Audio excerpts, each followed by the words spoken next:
कि ये आदमी बिल्कुल वैसा ही करे जैसा मैंने किया है, जैसा मैं सोच रहा हूँ, बिल्कुल मेरी कसौटी पे खरा उतरे, मेरे हिसाब से चले, मेरे मतलब मैं जो चाहता हूँ या मैं जो महसूस कर रहा हूँ बिल्कुल वैसा ही करे। तो जब ऐसा नहीं होता तो हम परेशान हो जाते हैं, आगबबूला हो जाते हैं, गुस्से में आ जाते हैं, और हम क्या करते हैं कि रिएक्ट करना शुरू कर देते हैं, है ना। उनकी गलतियों पर हमको ज्यादा दिक्कत देना शुरू कर देते हैं। मान लीजिए जैसे कि हम परिवार में है और हमारे परिवार में हमारे बच्चे भी हैं, हम ये सोचते हैं कि जिस तरीके से मैंने दिन रात मेहनत करके, बहुत सारा परिश्रम करके मैंने पढ़ाई की, मैंने घर की जिम्मेदारी भी उठाई, है ना, क्योंकि कम उम्र में पिताजी चले गए थे और मैं घर का बड़ा था, मैंने पूरे परिवार की मेरे ऊपर जिम्मेदारियां आ गई, मैंने पूरे परिवार को संभाला, सब कुछ किया, है ना। मेरी जिंदगी में नशा आ गया, मैं एडिक्ट बन गया, लेकिन मेरी शादी ब्याह हो गई, बच्चे हो गए, तो मैं बिल्कुल वही अपनी वही चीज देखना चाहता हूँ कि मेरा बच्चा जो है बिल्कुल उतना ही जिम्मेदार बने, उतना ही डेडिकेट बने अपने परिवार के प्रति, उतनी ही मेहनत करे।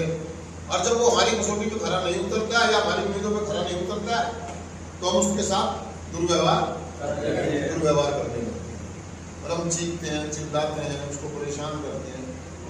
इसी प्रकार से कार्यक्रम में जब न्यूकमर्स आते हैं और हम दूसरों की मदद करते हैं तो हम सोचते हैं कि जितना कॉन्सिक्वेंस मैंने लिया है, जितनी कॉन्फ्रेंस मैंने की है, जितना ज्यादा समय तक कारपेट पर मैं बैठा हूँ, ये व्यक्ति भी बैठे, कि ये भी उतना ही करे, उतनी ही मेहनत करे। और जब वो हमारी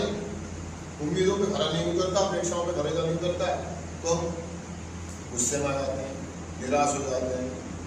या उस व्यक्ति से गलती हो जाती है तो हम मारपीट करते हैं, हम चीखना चिल्लाना करते हैं। तो उसका एक सिद्धांत हमारे को बताया गया दोस्तों कि जब ऐसी स्थिति आए तो आप क्षमा करना सीखें, माफ करना सीखें, क्योंकि आपको गुस्सा और झुंझुलाहट इसलिए आ रही है क्योंकि आप शायद उस सिद्धांत को जानते नहीं और अभी तक वहां तक पहुंचे ही नहीं, तो कार्यक्रम ही नहीं हुआ। बिल्कुल सेम ऐसा ही दोस्तों मेरे साथ हुआ। जब मेरा क्लीन टाइम 2 साल था तो मैं भी सोचता था, मतलब शुरुआती दौर में मेरे को बड़ा जुनून था लोगों की मदद करने का, लोगों की हेल्प करने का, मैं इसको भी समझा दूँ, मैं इसको भी सिखा दूँ, मैं इसको भी सिखा दूँ, है ना। ये मेरे पास आके जाके मेरी बातें सुने, मुझसे ही बात करे, बस मेरी मदद ले, है ना। कुछ ऐसी ना बेसब्रापन,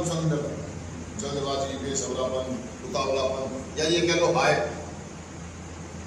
की भूखती, लोग मुझे देखे मैं भी मुझे। तो ये चीजें मेरे को कोई सामने वाला दिखाता कि तू तेज चल रहा, तू भाग रहा, तू शाणा बन रहा, तो मेरे को बड़ी प्रॉब्लम होती थी देखने में। नहीं ऐसा कुछ नहीं, मतलब